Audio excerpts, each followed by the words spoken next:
It was the winter of 1959, deep in the icy wilderness of the Ural Mountains in the Soviet Union. 9 young hikers from the Ural Polytechnic Institute set out for an expedition. They experienced, strong, and well prepared. Their goal was to reach the peak of Mount Tataryn, a name that ironically meant "don't go there" in the language of the native Mansi people. None of them knew that this journey would end in one of the most chilling and unexplained mysteries in modern history at the Dyatlov Pass Incident.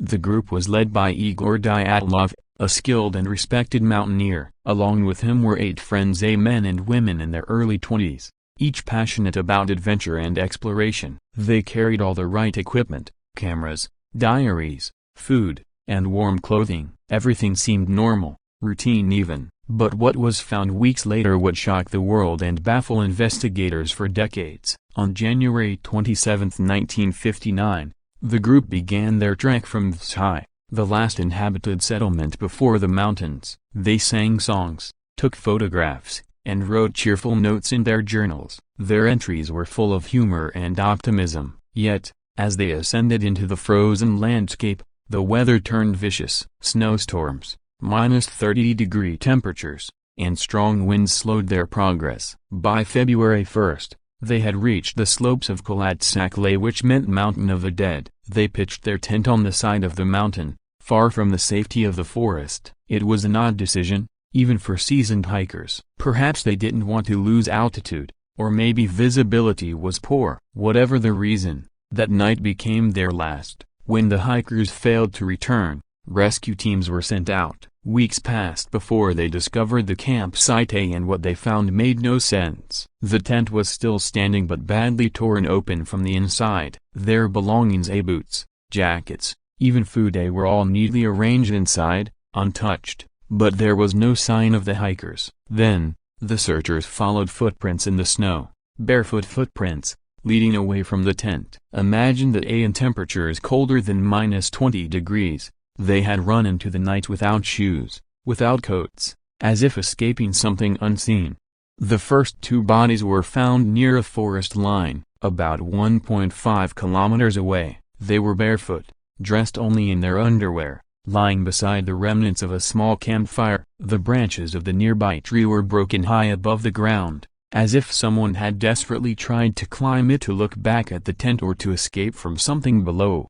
3 more bodies, including Igor Dyatlov himself, were found between the forest and the tent, positioned as if they had been crawling or trying to return to the camp. These 5 bodies all showed signs of hypothermia, but something even stranger was yet to come. It took 2 more months for the remaining 4 hikers to be found. When rescuers discovered them, it was in a ravine under several meters of snow, and their injuries defied explanation. One woman had her tongue missing, her eyes gone. Another had a crushed skull, and 2 had broken ribs, but with no external wounds, as if the pressure had been caused by something immense. The coroner described the internal trauma as similar to a car crash. But what could cause such force, without leaving any external marks? The Soviet investigation began quickly, but it raised more questions than it answered. The official statement: the hikers died from a compelling natural force. No further details were given, and with that, the case was closed. But the mystery only deepened. Let's explore the theories, because over the years,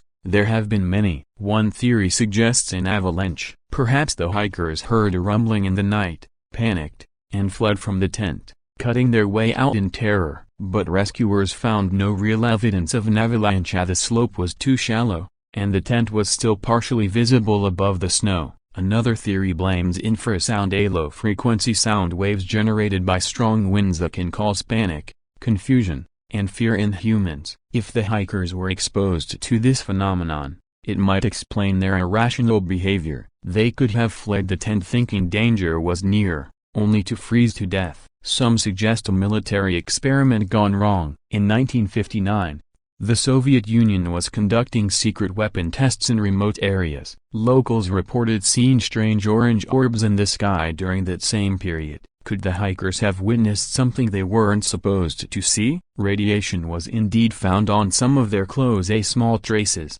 but enough to raise suspicion. Then there's the Mansi people's legend, stories of mountain spirits that guard the sacred lands. Some say the group disturbed something ancient, something supernatural. The mountain's name, Dead Mountain, added a haunting echo to that idea. Another, more chilling theory points to a Yeti, a massive creature said to inhabit the Ural Mountains. In one of the recovered photographs, blurry shapes in the distance appear to resemble a tall, human-like figure. Could something like that have scared them out of their tent? Skeptics argue it was simply human panic, disorientation, hypothermia, and bad decisions leading to tragedy. But even if that were true, how do you explain the crushed ribs, missing tongue, or the absence of struggle marks? Why were the injuries so selective and unusual? One hiker's camera was found with the final frames showing glowing orbs in the night sky. Another diary mentioned strange lights moving above the mountain. Were they fireballs, rockets, or something not of this world? For decades, families of the victims demanded answers, but Soviet secrecy kept files hidden. It wasn't until the 1990s, after the fall of the USSR, that some documents were finally released. Yet even then, pages were missing, photos were altered, witness reports contradicted each other. In 2019, Russia reopened the investigation, claiming it would finally solve the case. The conclusion? Once again, an avalanche. But scientists, mountaineers, and even the families rejected it, calling it a politically convenient explanation. No real evidence supported it. The Dyatlov Pass remains one of history's greatest unsolved mysteries. 9 intelligent, experienced hikers all lost under impossible circumstances. No footprints of outsiders, no sign of attack, just fear, confusion, and an eternal question frozen in time. What really happened on that mountain? Some say the truth was buried with them, somewhere under the snow and silence of Kalatsikal. Others believe the mountain still holds the answers, whispering its secret to the wind, waiting for someone brave enough to listen.